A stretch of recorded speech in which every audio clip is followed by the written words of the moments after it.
그냥 시작할게. 쌤이 계속 보내준다 해서 좀 늦어가지고 미안해. 자, 그냥 바로 들어갈게. 제일 먼저 볼 거는 우리가 너네 18번부터 21번에 있었던 표고된 휴지라고 하는 작품을 한번 보자. 현대소설이지, 그치? 현대소설이야. 현대소설인데 배경이 한 60년대에서 70년대 정도 된다라고 보면 될 것 같아.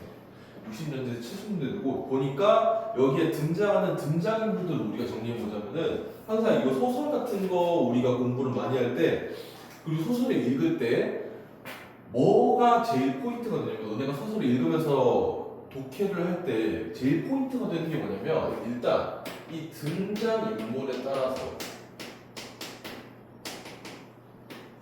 등장인물을 맞춰가며 얘네가 무슨 행동을 하고 있는지, 뭘 하고 있는지, 어떤 사건의 중심에 있는지를 계속해서 파악해가면서 등장인물 중심으로 그냥 스토리라인을 쭉 따라가는 게 핵심 포인트야. 그러니까 일단 나가 등장해. 이 나의 직업은 화가야, 화가. 그 다음에 등장하는 애가 친구, 나의 친구. 얘 직업은 보니까 은행원이네. 얘 직업은 은행원이야. 그 다음에 등장하는 애가 그 이야기 속에 등장하는 지게꾼 청년. 지게꾼 청년이고 마지막에 등장하는 사람이 누구냐면 이 지게꾼 청년의 가족. 편지를 쓴 사람이에요. 편지를 쓴 사람, 아버지. 지게꾼 청년의 아버지까지 그냥 크게는 제일 크게는 요렇게 4명 정도로 우리가 요약해서 볼 수가 있겠네. 그러면은 이 사람들이 각각 이 소설에서 하고 있는 역할이 뭔지, 그러면 얘네가 소설이 스토리가 전개되는데 어떠한 역할을 하는지 주목을 하면서 보면 돼. 자, 쌤은 지금부터 철저하게 평가원이 했던 해석을 바탕으로 평가원이 이 모의고사에서 측정하고자 했던 걸 너네에게서 측정을 하고자 했던 요소들을 위주로 쌤이 분석을 해놨으니까 그거 참고해서 보시고 혹시라도 학교쌤들이 쌤과 만약에 다른 분석을 한다 또는 학교쌤들이 쌤 분석에 뭔가 추가적인 걸 집어넣는다 만약에 수업을 한다면 그러면은 나 따라가지 말고 내신이니까 나 따라가지 말고 일단 학교 쌤들 따라가는 걸 추천합니다. 자 봅시다. 그거 표구할 수 있겠지? 자 여기에서 있잖아 얘들아. 자 여기에서 표구라는 게 너네가 뭔지 좀 궁금했을 거야. 뭐 티켓팅 하나? 왜 자꾸 표를 구해달래? 라는 생각이 들 수도 있거든. 이 표구가 뭐냐면은 그림, 글씨 이런 것들에다 뭘 하냐면은 이런 것들에다가 종이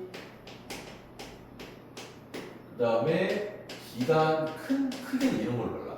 종이라든지 비단 이런 것들을 발라가지고 뭘 만드냐면 결국에 최종적으로 이제 만들고자 하는 결과물이 뭐냐면은 족자라든지 액자, 병풍 이런 걸로 꾸미고자 하는 게 표구인 거야. 그러니까 무슨 소리냐면은 이 그림이나 글씨 같은 거에는 아무런 의미가 없을 수가 있단 말이야. 그렇지? 이 그림이나 글씨에는 누군가가 의미를 부여하기 전까지는 아무런 의미가 없을 수도 있어. 그렇잖아, 그렇지? 내가 있잖아, 봐봐. 이거 우리 현대미술에서 많이 보지 않니?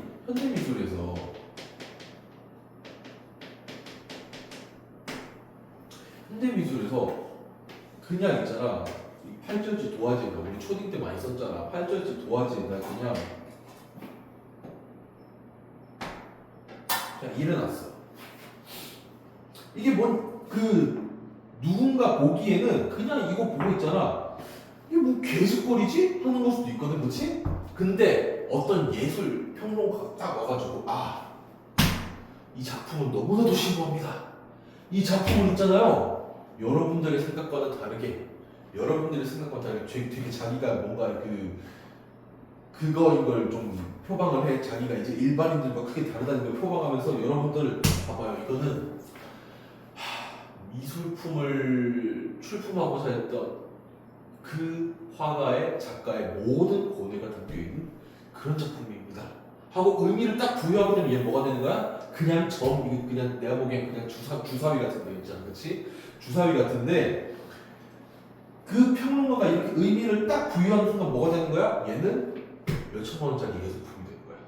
표구도 똑같은 거야. 그러니까 이 표라고 하는 거는 결국에 뭐냐면은 의미가 없던 것에, 아무런 의미라든지 가치가 없던 것에 의미를 부여하고 가치를 부과시키는 행위가 될 수가 있는 거야. 그러니까 지금 뭘 하고 있냐면은 얘가 갖고 온, 이 친구가 갖고 온 창호지, 이 친구가 갖고 온 창호지에 대해서 기억이라고 나올게. 기억이라고 해볼게. 이 창호지에 대해서 표구를 요청하고 있어. 그치? 그러니까 그 화가였던 이런 거 표구하는 거에 조금 더 은행원보다 식견이 있는 이 화가인 나는 뭐라 그러냐면은 이 창호지니까 창호지니까 뭐 표구 되지? 그치? 라고 하면서 얘가 지금 표구가 가능한 것이구나 라고 얘기하고 있지. 자, 요거 봐봐. 쭉 밑에 기역, 니은, 디귿, 리을 이렇게 쭉 나오잖아, 그렇지? 그러면서 문제도 물어봤어, 18번에서. 그 기역에서 미음을 중심으로 윗글을 이해한 내용으로 가장 적절한 것은, 그러니까 이 중심 소재에 대한 중심 소재는 일단 물론 너네가 알겠지만서도 뒤에 가서 계속 이야기할 거지만은 이 중심 소재에 대해서 그 서술자의 인식이, 나의 인식이 어떻게 변화되어 가느냐, 이 어휘에 대해서 하나의 소재를 대상으로 해서 사용하는 어휘가 계속 어떻게 바뀌느냐를 바탕으로 소재에 담긴 서술자의 인식을 파악을 할 수가 있단 말이야. 그거를 얻은 문제니까 이게 상당히 중요한 부분이라 할 수가 있어. 그냥 이게 창호지라고 이야기하는 건 그냥 얘의 재질을 얘기하는 거야. 이 소재의 재질을 얘기하면서 얘 재질이 그냥 이거니까 그래 표구가 가능해 라고 하는 것 뿐이야. 자, 계속 봅시다. 난 그런 거 잘 모르지 않나. 그래 화가인 네가, 자네가 생각을 했지 뭔가. 그래서 화가인 자네 생각을 했대. 화가인 네 생각을 했대. 자네가 어디 적당한 표구사에 맡겨가지고 좀 해주지 않겠나? 라고 얘기하니까 그게 어렵지 않지만 자네도 어지간히 호사가구만. 호사가라는 건 일 벌리기 좋아하는 사람이다 라는 뜻이야. 이걸 표구에서 뭘 하나? 도대체 어디서 주워온 건가? 이 휴지는 휴지. 얘가 지금 이 창호지를 보고 휴지라고 얘기하고 있어. 우리가 보통 어떠한 종이가 있는데 그게 되게 쓸모없는 거라고 생각해. 쓸모없는 거라고 생각하면은 어떻게 표현하냐면 그 종이를 보고 야, 이 휴지 조각 좀 갖다 버려라 라고 얘기하지, 그치? 그럼 뭐야? 이 휴지에 담긴 서술자의 인식은, 휴지라는 어휘에 담긴 대상에 대한 서술자의 인식은 뭐냐면은 얘가 지금 쓸모없는 것을 여기는 거야. 쓸모없는 것을 여기고 있는 거야. 맞지? 여기까지는 금방 이해할 거라 믿어. 자, 계속 봅시다. 아닌 게 아니라 정말 휴지통에서 주운 거지. 친구도 별로 휴지통에서 주웠다 보니까 버린 사람도 되게 쓸모없는 거라고 여겼나 봐, 그치?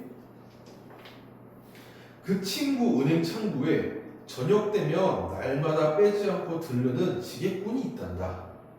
은행 문 앞에 지게를 벗어 세워놓고는 하면서 이제 뭐가 시작되는 거야? 자, 우리 여기 이 쌤이 뭐라 그랬냐면은 그 문학 작품을 볼 때 얘를 먼저 보는 게 하나의 요령이 될 수가 있다고 그랬어. 그렇지? 얘를 왜 먼저 봐? 얘가 해석이 뭐라 그러지? 왜 기억이 안 나? 이정표 같은 느낌. 가이드.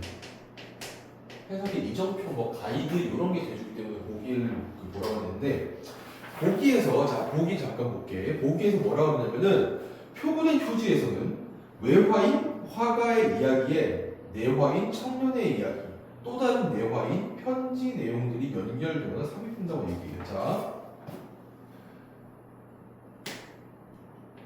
외화 그러니까 바깥의 이야기야. 외화는 뭐냐면은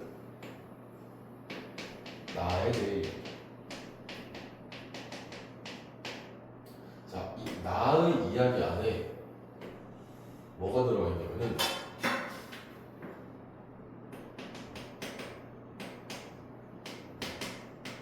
청년의 이야기라든지 또는 편지의 내용이라든지 하는 내화가 삽입되어 있어. 자, 우리가 이런 걸 뭐라 그러지, 그렇지? 뭐라 그래? 요렇게 요런 소설의 구성이 요렇게 되어 있는 거 우리가 뭐라 그래? 뭐라 그래? 대답했을 거라 믿는다잉?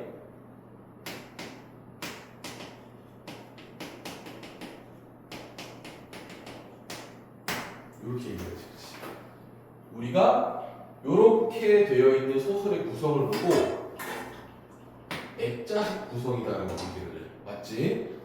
그런데 이 액자식 구성이 되면서 이 액자식 구성으로 이루어지면서 무슨 얘기를 하고 있냐면은 얘네가 이거 이렇게 연결이 될 때 내화와 외화가 이렇게 연결이 될 때 어떤 방식을 차용하냐면 이 소설에서 첫 번째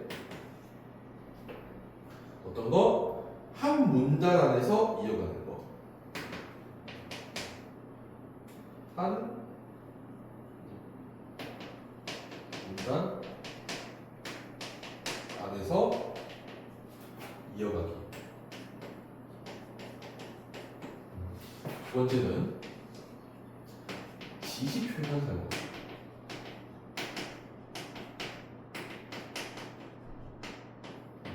지시 표현 사용. 요거 두 개를 이야기하고 있어, 맞지? 그런데 봐봐. 다시 소설로 돌아가서 지금 보고 있으면은 지게꾼이 있단다.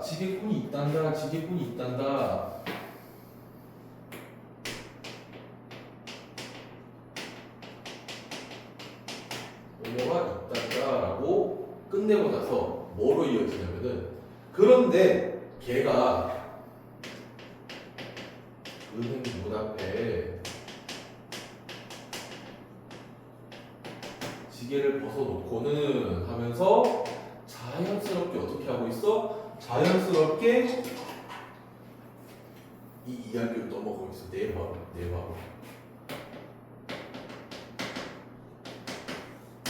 자연스럽게 넘어가고 있지, 그렇지? 자, 이러면은 이 둘 중에 어디에 해당이 돼야 되는 거야? 바로 이 부분이 해당되는 거지, 그렇지? 그럼 자, 한 문단 안에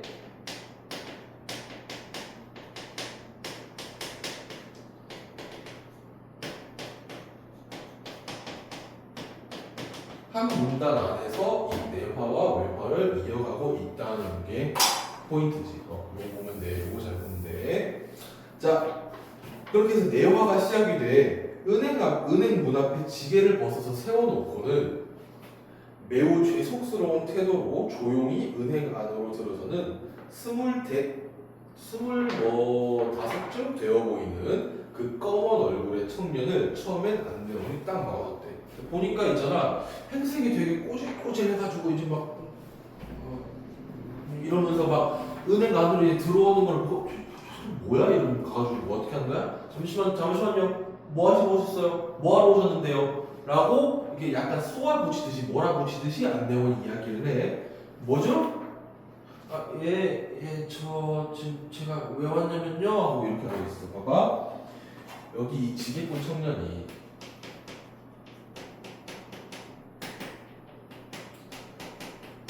성격이 어떻냐면은 아까 은행에 들어서면서 굉장히 죄송스러운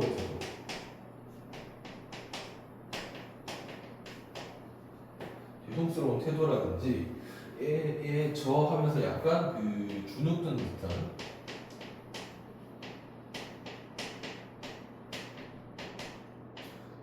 주눅드는 듯한 말투라든지 이런 걸 봤을 때 지금 보니까 그 되게 당황스러워하고 있어, 그렇지? 자기가 은행에 들어서면서도 이렇게 쭈뼛쭈뼛 이렇게 들어서 이렇게 어려워하고 그 다음에 은행 직원이 와가지고 뭐 왜 왔어요? 뭐 하러 왔어요? 라고 물어보니까 되게 당황해, 그렇지? 되게 당황하면서 주눅들어. 그런 거 보니까 지게꾼 청년의 성격이 아주 어떻다? 순박하다, 어수룩하다. 얘 성격이 요렇다라고 이야기할 수 있겠다, 그렇지? 자, 여긴 은행이에요, 은행. 계속 볼게. 여긴 은행이에요, 은행. 그러니까 돈을 하면서 청년이 어리둥절해서 말도 제대로 하지 못했대. 아니, 글쎄, 여기 은행이라니까. 왜 오셨냐고요? 그런데 조금 더 할 수 있습니까? 조금이라니 뭘 말이요? 저금을 조금 더 할 수 있으니까? 저금이요? 예. 하니까 은행하는 시선이 싹 쏠렸어. 되게 이제 보니까 졸라 아이인 것 같은데, 그치? 개 아이인 것 같은데 갑자기 이제 시선이 막 쏠리면 집에 막 가고 싶겠지, 그치? 쌤도 그래. 쌤도 원래 있잖아. 원래 그 MBTI가 쌤이 이거였거든? 원래 이거였어. 근데 어떤 계기를 통해서 한번 주먹을 너무 크게 맞은 적이 있고 주먹을 너무 과하게 맞아가지고 난 살면서 내가 관종인 줄 알았다? 쌤이 내가 되게 관종이다라고 하면서 여기저기서 주변에서 막 관심을 나한테 다 주면 얼마나 좋을까라고 그걸 막 상상하면서 살았는데 근데 실제로 있잖아. 실제로 이게 내 생각이랑 달라. 그러니까 무슨 소리냐면은 너네 스스로 나는 나를 잘하라고 생각을 하면 안 된다고 생각해. 왜냐면 쌤이 이건 몸으로 직접 체감하면서 느낀 게 내가 막상 주목을 엄청 받는 그런 때가 되니까 있잖아. 어떻게 되냐면은 막 주눅들 어디 숨고 싶어. 그래서 막 피해 다녀. 사람이 없는 시간대에만 거기를 지나다니고 누가 나를 알아보지 않기를 간절히 바라고 막 그러면서 있잖아. 그래서 쌤 대학교 졸업하기 직전에는 그냥 되게 추리하게 다녔어. 꾸미고 그러면 누가 알아볼까봐. 꾸미고 누가 알아볼까 그냥 추리닝 입고 막 이러고 이랬잖아. 뭐 모자 쓰고 다니고 좀 씻지도 않고 그냥 막 나가고 그랬단 말이야. 그러다 보니까 어떻게 되냐면 이건 그대로거든. 얘네 그대로야. 이것만 이렇게 바뀌었어. 신기하지 않나요? 오히려 주목을 이었던 사람이 오히려 주목을 받아버리니까 아이로 바뀌어버린 이 아이러니한 상황. 그런 게 있어. 아무튼 뭐 지게꾼 청년은 만약에 처음부터 아이였다면 아주 죽어버리고 싶겠지, 그렇지? 왜 이렇게 나한테 관심을 주지 하면서. 자, 봅시다. 청년은 점점 더 당황하였다. 얼굴이 붉어져서 돌아서 나가려는 그를 불러 세운 것은 예금 창고의 여직원이었다. 여직원이 어떻게 한 거야? 저기요, 잠시만요. 라고 이렇게 잠깐 멈춰 세운 다음에 어떻게 해? 청년이 여직원이 딱 부르니까 어떻게 해? 주머니에서 꼬깃꼬깃한 100원짜리 집에 5장 막 이렇게 꺼내봐. 저기 보니까 제가 이거 저금하려고 하는데요. 이러면서 어떻게 꼬깃꼬깃한 100원짜리 지폐 5장 그리고 새로 생긴 목 도장 이거 찍는 거 있잖아. 찍는 거 도장을 꺼내서 떨리는 손으로 여직원에게 갖다 바쳤어. 그러니까 어떻게 돼? 청년은 저만치 한 구석으로 가가지고 불안스러운 눈으로 멀리 여직원을 지켜보고 있어. 구석으로 찌그러져가지고 저만치 한 구석으로.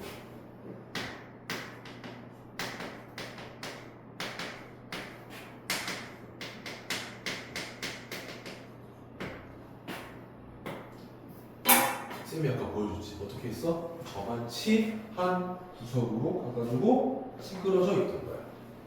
어떻게? 저만치 그러면 이 저만치 한 구석이라는 데에서는 우리가 봐봐. 저만치 한 구석 같다는 거는 쌤이 방금 보여줬지. 어떻게 된 거야?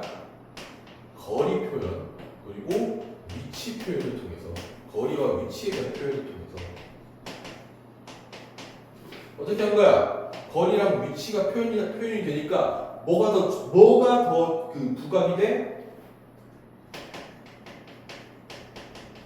청년의 불안한 심리가 더 부각이 되는 거야. 맞지? 쌤이 방금 몽골을 보여줬지? 어떻게 하라고 해서 문학작품 감상할 때 계속해서 이미지를 머릿속에 떠올리라고 얘기했지. 그치? 그래서 불안스러운 눈으로 멀리 여직원을 지켜보고 있었대. 한참 만에 그는 흠칫 놀랐는데 왜 흠칫 놀랐냐면은 생전 처음으로 그는 시자가 붙은 자기 이름을 들었던 것이다. 그는 여직원 앞으로 달려와 빳빳한 통장을 받았다. 미안해 쌤이 지금 말을 막 더듬는 게 피곤해서 그래 지금. 새벽이다 새벽. 자, 청년은 여직원과 안내원에게 굽신굽신 절을 하고는 한 손에 통장을 받쳐든 채 들어올 때처럼 조심스럽게 유리문을 밀고 나갔다. 통장을 확인할 경황도 없이. 지금 보니까 봐봐 있잖아. 행동이 지금 어떤지 계속 보이지 있잖아. 어때? 지금 계속 어때? 주눅 들어가지고 막 앉아가지고 가만히 있다가 누구누구씨 부르니까 통장 감사합니다 이러고 도망같이 나가는 거야. 보니까 계속해서 뭐가 되고 있냐면은 청년의 행동이 묘사가 되고 있어.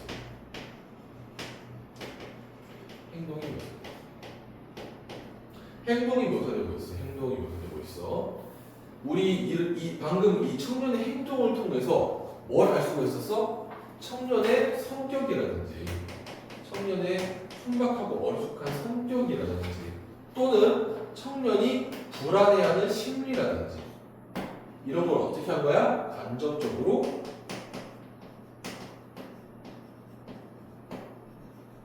드러낸 거야.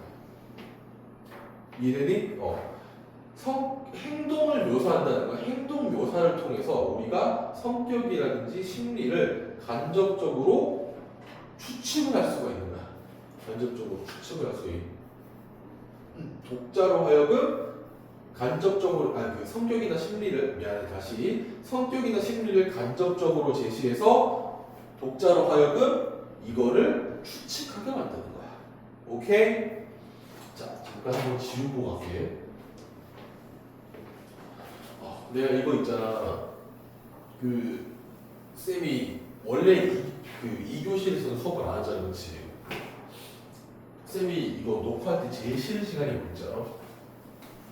이거 지울 때 어깨 빠질 것 같아 진짜로. 어이씨.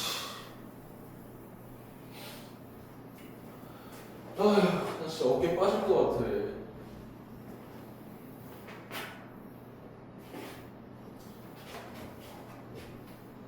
그냥 칠판이 아니라 그냥 그 탄산분필 그런 거 있잖아. 탄산분필 그런 거 써가지고 그냥 이제 지우개가 막 분필가 막 팡팡팡 튀어나오고 그런 칠판이면 쌤이 그냥 차라리 편하게 지우겠는데 물 묻혀가지고 이거 하는 거다 보니까 몇 번 지우다가 여기 물 떨어지면은 꾹꾹 누른단 말이거든. 그냥 헬스장 갈 필요가 없어. 어깨 여기만 넓어질 것 같아. 너네 그 쌤이랑 수업하다 보면 한 7, 8월쯤에는 여기 쌤이 여기만 이만큼 넓어지고 여기는 이렇게 조금만 줄어들고 이럴 수도 있어. 진짜 웃긴 건 뭔지 알아, 얘들아? 여기 지금 아무도 없거든. 아무도 없는데 그냥 이제 그 쌤이 휴대폰 카메라 화면 보면서 앞에서 이렇게 광대지 막 하고 있다는 거야. 아 진짜로 막 유튜버 기질 있는 거 아니야? 한번 해볼까? 농담입니다. 농담이야. 자 계속 볼게. 다음 날부터 그 청년은 매일 저녁 무렵이면 꼭꼭 들렀다. 하루에 200원 혹은 300원 또 어떤 날은 500원. 그의 통장에는 입금만 있고 출금란은 비어 있었다. 청년이 지금 봐봐. 청년이 지금 저축을 대하는 태도가 어떤지 보이거든. 저축을 대하는 태도.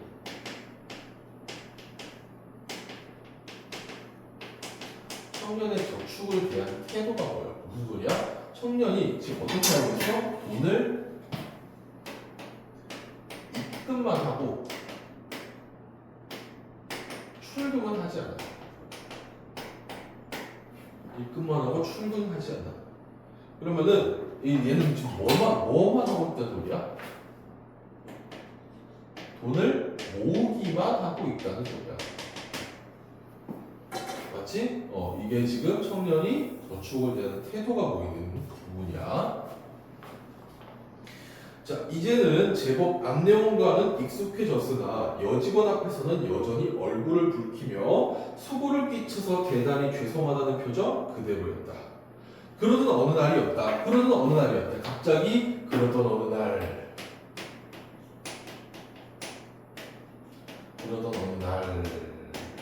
하니까 이거는 뭐야?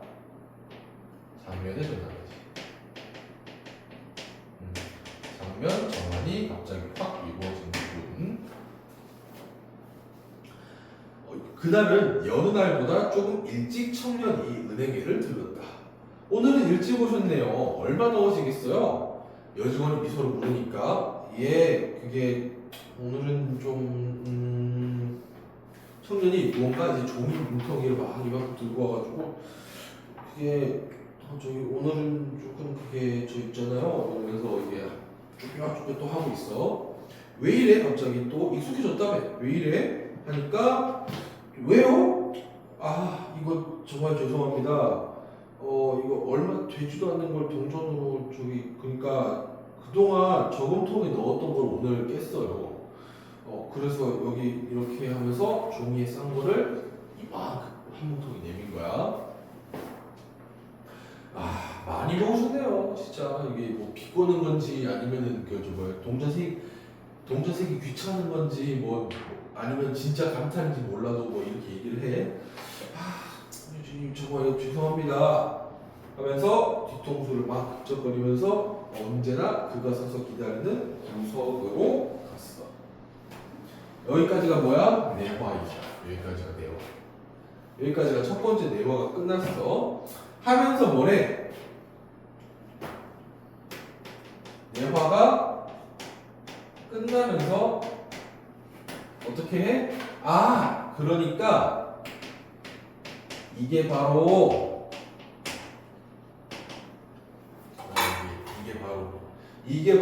그 지게꾼 청년이 동전을 싸가지고 온 중이지. 이게 바로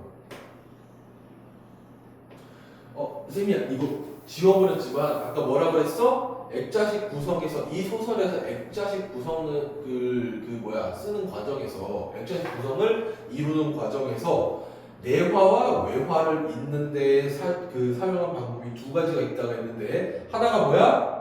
한 문단 안에서 쭉 이어가는 거. 그리고 하나가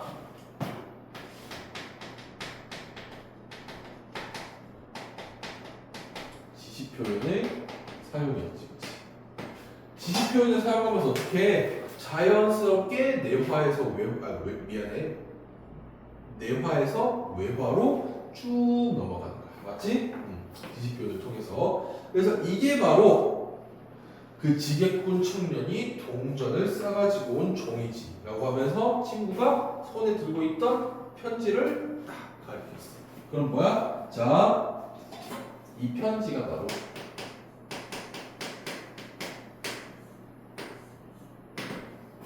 이 소설에 등장하는 중심 소재인 거야.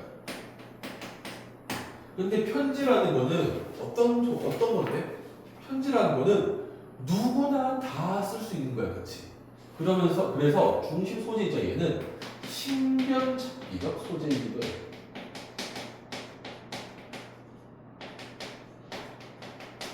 신변잡기적 소재라는 게 무슨 소리냐면, 이 신변잡기라는 게 무슨 소리냐면은 우리 주변에서, 우리 몸 주변에서 일어날 수 있을 만한 잡다한 일들을 기술해놨다.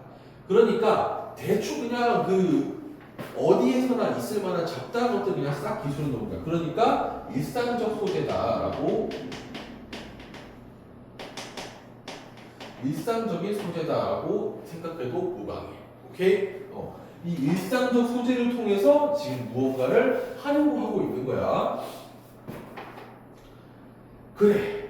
그러면 그의 집에서 그 청년에게 보낸 편지란 말인가? 글쎄, 반드시 그렇다고 할 수는 없겠지.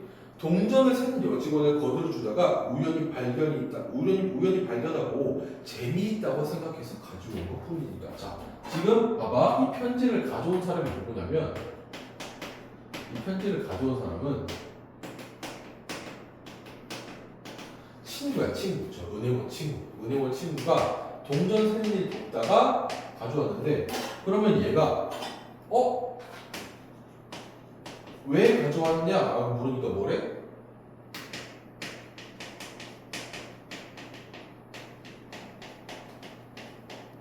이게 이유야. 재밌으니까. 그냥 재밌어서. 그 편지를 가져온 이유야. 편지를 가져온 이유. 이게 편지를 가져온 이유야. 자, 다음 페이지 넘어가서, 자, 이제부터 뭐가 나오냐면은 그 편지의 내용이 딱 나와. 우물집 할머니 하루 알고 갔다. 모두 잘 갔다 한다. 장손이 장가 갔다. 색시는 너머 마을 공보 영감 딸이다. 부장내 탄실이 시집간다. 신랑은 의외 석이라더라. 앞집 순이가 어제 저녁 감자살 마친 마에 가르들고 왔더라. 순이는 시집 안 갈 기라 하더라. 니는 빨리 장가 안 들어야겠다. 요거야, 요게 편지 내용인데, 요 편지가 지금 되게 많은 걸 담고 있거든. 편지의 내용을 보면, 편지의 내용이 되게 많은 게 담겨 있는데, 첫 번째 우리가 볼 수 있는 건 옆에 20번 문제랑도 똑같이 생각하면 돼. 20번 문제에 대한 풀이랑도 똑같이 생각하면 돼. 이 편지의 내용에서 우리가 볼 수 있는 게 뭐냐면은, 첫 번째가 우물집 할머니라는 거지. 우물집 할머니. 그 다음에 장손. 또 누구 있니? 부장내 탄실이.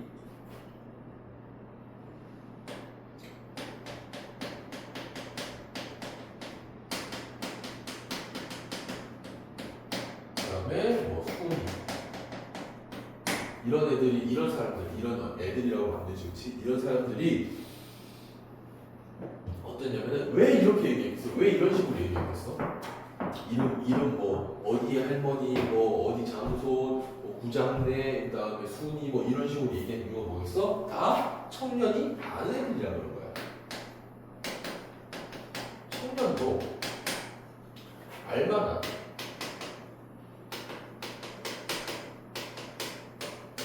인물들이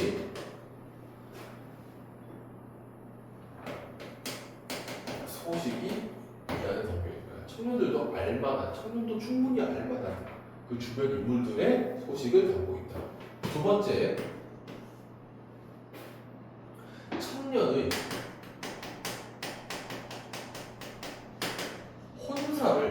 결혼을 어떻게 하고 있어? 재촉하고 있어.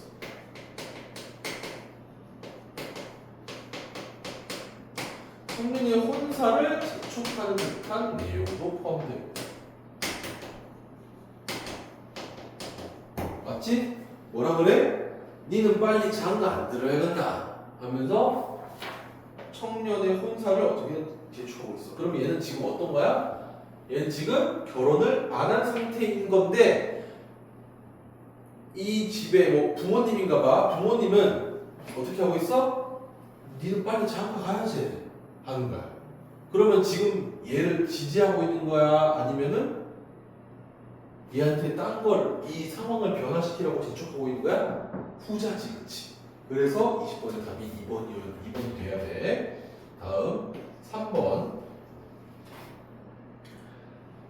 청년의 이게 지금 누가 보낸 거냐면은 청년의 아버지께서 보낸 거지.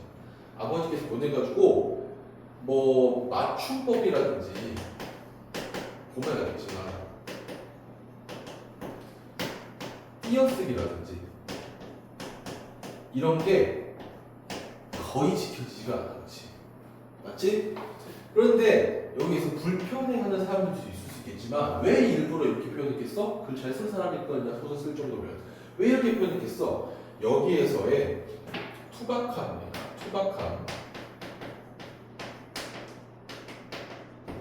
뭐 순박함, 그다음에 또 뭐 정감이라든지 이런 것들을 드러내기 위해서 이 편지를 읽으면서 이런 것들을 느낄 수 있도록 만들어주고 싶었던 거야. 그 다음 마지막. 지금 이제 어떻게 하고 있어? 청년의 뭐 아픈 상황이라든지 청년이 아픈 상황이라든지 아니면은 뭐 식사 메뉴 있잖아. 식사라든지 이런 거에 대해서 걱정을 하고 있는 걸 보니까 뭘 볼 수가 있어? 자식에 대한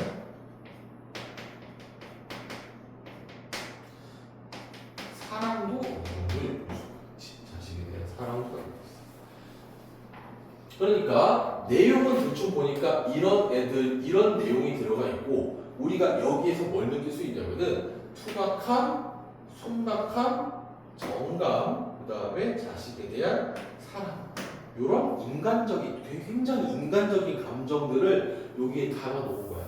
이 편지들을. 그치? 이렇게 우리가 편지를 이제 삽입한 이유, 편지를 이런 식으로 삽입하고 표현한 이유를 이런 식으로 우리가 정리해 볼 수가 있어. 오케이? 지옥의 지우기 시간.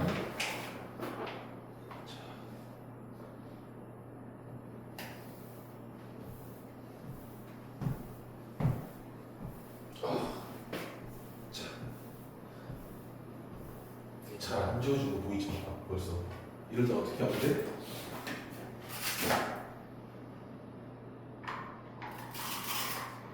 이럴 때는 지우개를 갈면 돼. 좋아.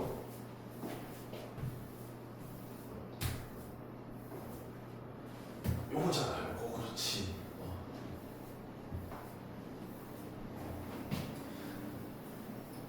전에 그 지우면서 쌤 그 꼴값 떠는 거 보기 싫으면 그냥 그 스킵하면 돼. 싹 다 그 오른쪽으로 더블 클릭하면은 뭐 폰으로 보고 있나 태블릿으로 보고 있는 건지 뭘로 보고 있는지 모르겠는데 태블릿으로 보고 있으면 오른쪽으로 이제 따닥 하면은 그 뭐야 10초 넘어가잖아.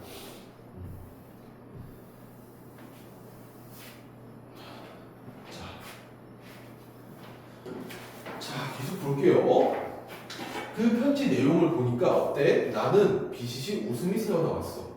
편지 내용도 그렇고 신부의 장난기도 그랬어. 자 봐봐. 편지를 읽고 나는 어땠냐면 편지를 읽고 있었어.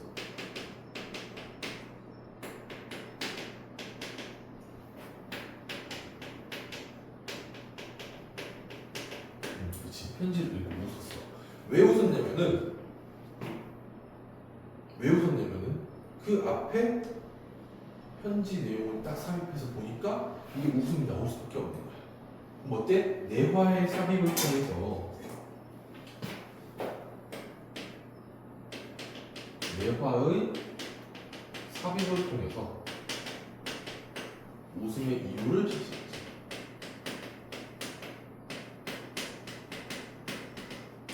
이 편지를 읽고 보니까 있잖아. 아, 너무 이제 되게 그 순박하기도 하고, 이게 나이 드신 분께서 이렇게 막 이렇게 끄적끄적 이렇게 써내려가는 게 되게 귀엽기도 하고 있잖아. 그렇지? 그래가지고 그냥 웃음이 인간적인 감정이 팍 느껴져서 웃음이 그냥 하고 이제 새어 나온 거야.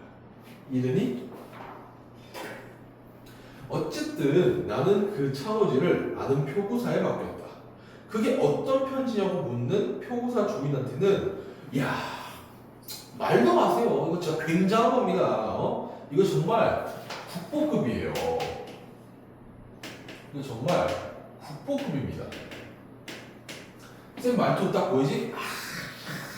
이거 말도 마세요. 그거 진짜 국보급이에요. 국보급 아주 그냥. 진심으로 국보급이라고 생각하는 거야? 아니지, 그렇지.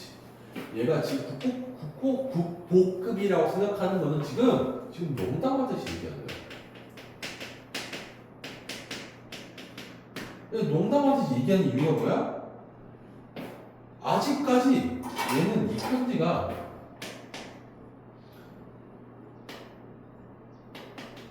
쓸모없는 것이다. 쓸모없는 것이다. 또는 가치가 없는 것이다. 라고 여기고 있기 때문에 이렇게 얘기하는 거야. 그치? 그런데 국보급이라고 얘기해. 그러니까 농담인 거지, 그치? 그러면서 얘 역할이 뭐냐면은 나중에 읽어봤으니까 알겠지만 나중에 어떻게 돼? 이거 진짜 뭐 대단한 가치가 있는 것 같은데 진짜? 라고 생각하지, 그치? 어떻게 돼? 이 국보급이라는 단어는 나중에 편지의 진정한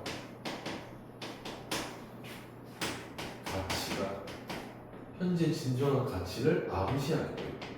편지에 뭔가 진정한 가치가 담겨 있음을 이 국보급이라는 단어로 암시하기도 한다. 오케이? 자, 그렇게 얘기니까 표고사 주인은 머리를 갸웃거렸다. 마찬가지로 표고사 주인도 똑같이 생각하고 있는 거야. 마찬가지로 별거 아닌 것 같은데 뭐 이렇게 호들갑이야 하는 거야. 그 후 나는 그 창호지 편지를 감감히 잊어버리고 있었다. 완전 잊어버리고 있었는데 그런데 은행 친구가 어느 외국 지점으로 저로 일터로 옮기게 되니까 비행기가 떠날 때 문득 나는 그 편지 생각이 났다. 비행기가 떠날 때 나는 문득 그 편지 생각이 났다라고 하면서 삽입되는 내화, 즉 편지가 뭐였어? 네 떠나고 며칠 안에서 송하지 않았다. 네가 떠나고 나서 며칠 안 있다가 송아지가 터졌대.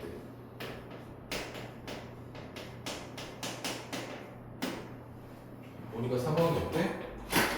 얘도 떠나. 뭐야? 상황이 유사해.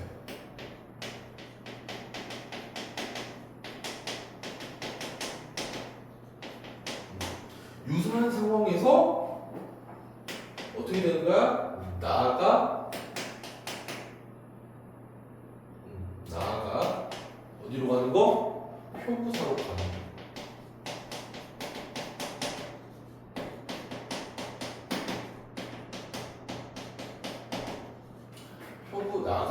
표구사로 가는 행위로 연결되는 거야.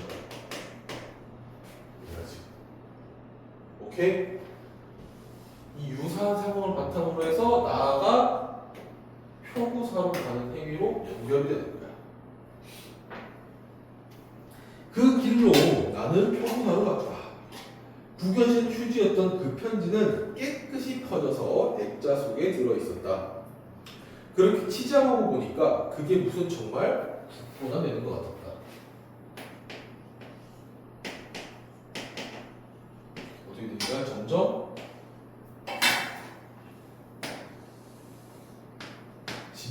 각도가 되는 것처럼 되고 있지, 그렇지?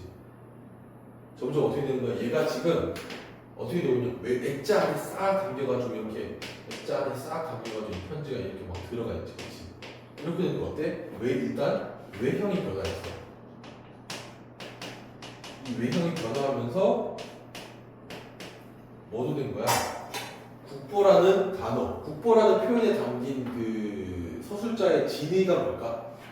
점점 지금 얘에 대한 이 편지에 대한 인식이 변화해 가고 있는 거야. 오케이? 편지에 대한 인식이 점점 변화해 가면서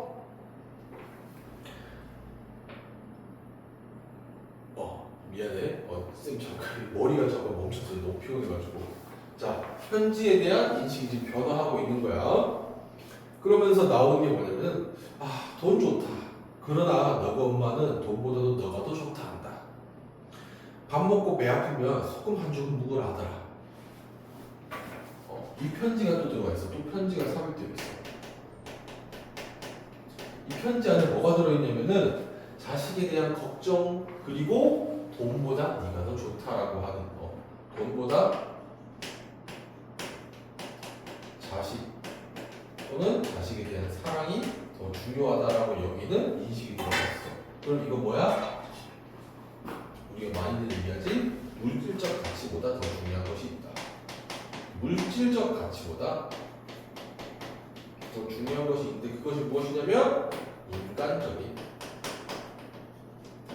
가치이다. 이렇게 많이들 얘기하지. 맞지? 그날부터 그 액자는 내 화실에 그냥 걸어두었다. 그저 걸어둔 거다. 그런데 이상하게도 차츰 내 화실의 중심점이 되어갔다. 그건 그림 같기도 하고 글 같기도 하다. 아니 그건 분명 그 둘이 합쳐진 것이었다. 나는 친구가 외국으로 떠나고 이틀 동안 그 액자를 간간 바라보고 있는 사이에 차츰 그 친구의 심정을 느껴 알 것 같아졌다.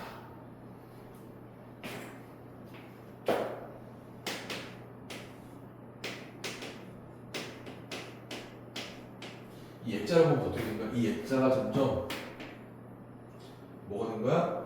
화실의 중심점이 되고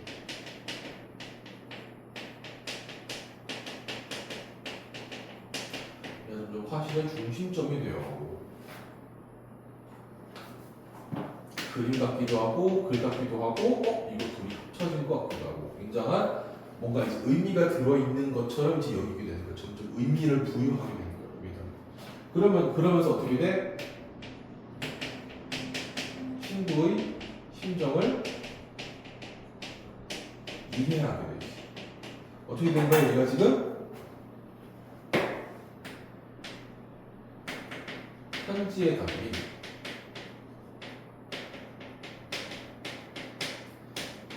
가치를 어떻게 한 거야? 깨달은 거야.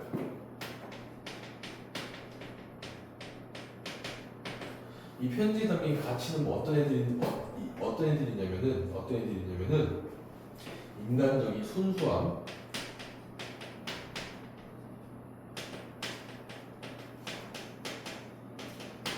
그리고 진실함 이런 애들이 포함되어 있지, 그렇지? 그러면서 마지막 마무리 어떻게 돼? 네 무슨 주변에 고기 묶었나? 콩나물 묵어라. 참기름이나 많이 쳐서 묵어라. 순이는 시집 안 갈 기라 하더라. 니는 빨리 장가 안 들어야겠나? 돈 좋다.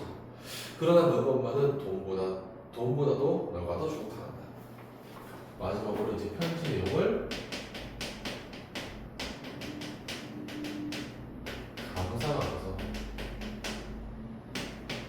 편지 내용을 감상하면서 의미를 되새기며 마무리를 합니다. 오케이? 자, 지금까지 표구된 휴지였고, 잠깐만 우리 추가로 볼게. 자, 여기에 이 소설에 나왔던 사건을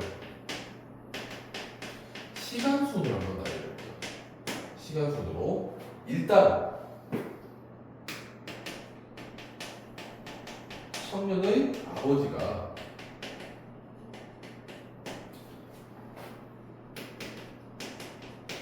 편지를 보냈어요. 누구에게? 청년에게. 그치? 그리고 이 청년은 자기 아버지 편지를 어디다 썼냐면은 뭐에다 썼냐면은 은행에 돈을 맡기기 위한 용도를 썼어. 그치? 맞아? 그 다음에 어떻게 되냐면은 은행원인 친구가 그걸 이제 그 쓰레기통에 안에 들어있던 거 갖고 와가지고 나에게 이 편지를 표고하도록 부탁해. 그리고 나는 어떻게 하냐면은 이 편지를 표고해와서 어떻게 하고 있냐면은 내 화실에 딱 걸어놓고 어떻게 하고 있는 거야? 거기에서 감동을 느끼고 있는 거야. 사건 시간 순서는 이렇습니다. 자, 그 다음에 하나만 더. 자, 얘들아, 우리 그 소설의 구성 방식 너네 기억하니? 소설의 구성 방식.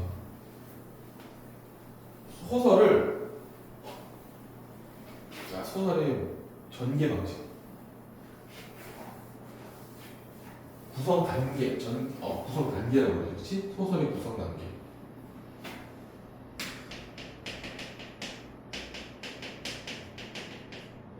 어떻게 되고 있어? 되게 쉽지 않았지? 발단, 전개, 위기, 절정, 결말. 봐봐, 이 소설에서 절정이라고 할 만한 부분이 어디냐면은 그 부분이야. 그 친구가 외국으로 떠나고 그 표구된 휴지지. 소설 제목에 맞춰서 해볼게. 표구된 휴지를 찾아서 집에 걸어놔. 집에 걸어놓고 거기에서 감동을 느끼기 시작하는 장면. 요 부분이 절정이거든? 여기가 절정인 거라는 느낌이 들었니? 그치. 별로 이렇게 막 들진 않았어. 그치. 그래서 뭐야? 봐봐. 아까 신변잡기적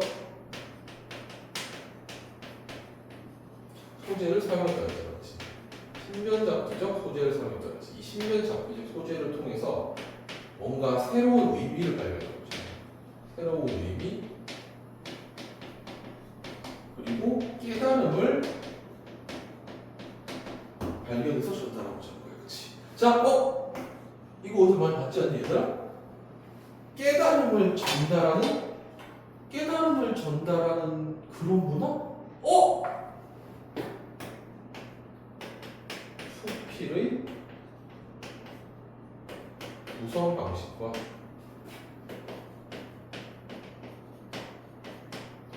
유사하다는 특이한 특징도 하나 지니고 있어. 오케이? 자, 여기까지 하고 표고된 휴지 마무리하고